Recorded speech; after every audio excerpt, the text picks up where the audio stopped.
අදත් ලස්සන දවසක්.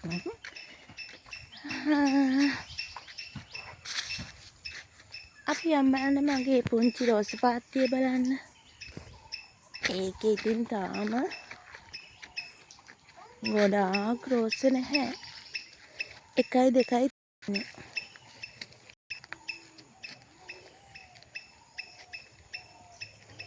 කලින් මගේ තිබ්බ රෝස ගස් ලස්සන ඒවා මැරුණා.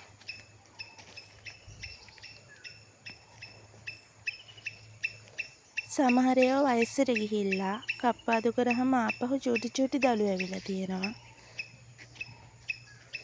මේ තියෙන්නේ ඔය දෙවනි මලේක පිපුණේ අලුතෙන් හිටවපු එක. මෙන්න මෙයා තමයි අලුත්ම සමාජිකයා. මෙයා විසක් බලන්න ගිහිල්ලා ගත්තේ. එයාගේ තව චූටි පොට්ටුවකුත් තියෙනවා. බබදියා මේ මලමුනේ අපි පිපි අපි ඔව් අපි ගෙනාවේ විසක් බලන්න ගිහින් මල.